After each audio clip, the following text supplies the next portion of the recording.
New for you at noon, a woman has been taken to the hospital for exposure to temperatures after being locked inside a storage unit for multiple days. Fargo police say an employee of ABC Supply Company heard the woman shouting for help after parking nearby. The woman was temporarily living in the storage unit and was seen coming and going. It was unknown to the Bison Storage Company, though, that she was staying there. The company says it is against the policy of their lease to live in storage units.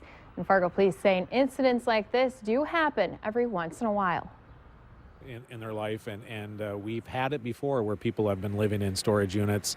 It surely is not encouraged. Most leases discourage it, or it's part of, it's meant to store, as we know, not to live in. But every once in a while, it's not a common occurrence by any means. Now, Fargo police add that it is illegal for a storage company to rent out their units for people to stay in. Valley News Team's Ashley Bishop will have more on that tonight of the issue of storage locker living later on Valley News Live. Well, a woman is in jail for neglect of a child after being stopped by deputies for driving under the influence Friday morning in Cass County. Shortly after 5, Cass County deputies stopped an intoxicated woman driving southbound on I-29 around mile marker 80. During the investigation, deputies also found a female infant with the vehicle inside who was not properly restrained.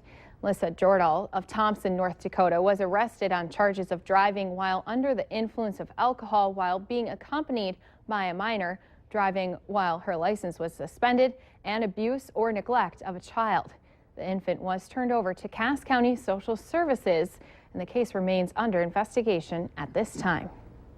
Well, police are investigating an officer shooting that occurred in Norwood Young America, Minnesota earlier this morning. The Carver County Sheriff's Department says officers responded to a call around 2:40 a.m. of a shooting at a Quick Trip store. An off-duty deputy was involved in the shooting, but it's unclear exactly what his involvement was at this time. Now, police say the officer and another person were both injured, but both injuries were non-life-threatening injuries. Well, it's been kind of another blustery, windy day and more fire warnings out there. Let's get a check of the weather with Robert Hahn. Hi, Robert. Hey, good afternoon. Chris, almost said good morning. Good afternoon, Christy. Yeah, after a one-day break of no red flag fire warnings, we've got them flying again. This for the northern portions of the valley, extreme northeastern North Dakota, over into northern Minnesota. A very high fire danger, not only into this area, but we've got a high fire danger throughout the area because we continue to be dry, and we're going to see some warm temperatures this afternoon. We've already warmed up into the 60s across the area. We're going to see a lot of 70s before all is said and done today. 68 degrees right now in Fargo, 69 degrees up in Grand Forks, 66 in Jamestown, Roseau, and in Sisseton. Nothing doing in terms of clouds, maybe a few high thin cirrus clouds as we head through the afternoon and evening, but we're going to see plenty of sunshine. And with the lack of clouds, we're certainly seeing a continued lack of precipitation. However, that looks to be changing as we head through the day tomorrow. After some breezy conditions today and that high fire danger tomorrow, we're going to see a good chance for some rain moving in late in the day. That chance of rain continues Saturday night and on into Sunday. We'll let you know how much rain to expect and how cool those temperatures are going to be next week coming up in just a few minutes. All right, thank you, Robert. The UND Student Senate early this morning tabled a resolution for a vote of no confidence against UND President Robert Kelly and other administrators. Student body president Tanner Franklin and thousands of students signed a petition against the president, which set the stage for last night's meeting. Now, students are upset over leadership's responses to many student ideas, specifically tuition models. The Senate will take up the matter again on Sunday night at 6 p.m. at the Memorial Union Building on UND's campus.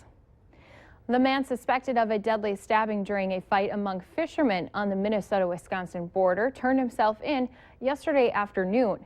34-year-old Peter Kelly of St. Croix Falls, Wisconsin, was killed when he and a friend confronted 3 other men who they'd been arguing with across the St. Croix River Tuesday. Police are not giving details about the man, but the victim's family members say the suspect is 19 years old from Cambridge, Minnesota. Well, it's Friday and time to take a look at this week's Valley's Most Wanted. Police say Tyler Brady is wanted for marijuana delivery near a school, which is a felony. Now, Brady has set up a court date for Friday, May 1st, but the warrant will stay active until that court appearance. The Minnesota House has approved a series of gun rights bills, including one that allows legal gun permit holders to automatically carry guns inside and around the Capitol building. Another bill legalizes gun silencers, which are also known as suppressors.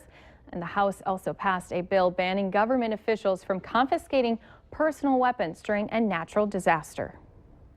Well, the Minnesota Senate has voted down a plan to allow liquor stores to open on Sundays.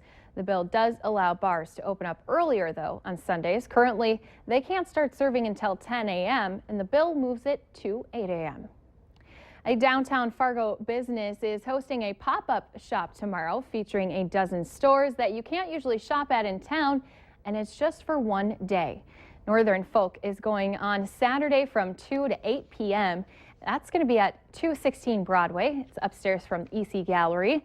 And you can check out some of these vendors. Among them, it's Duluth Pack Company, Furbolt Woolen Mill, Dakota Beard Oils, and A&D Accessories, which makes handmade neckties. You'll also be able to buy from other various vendors.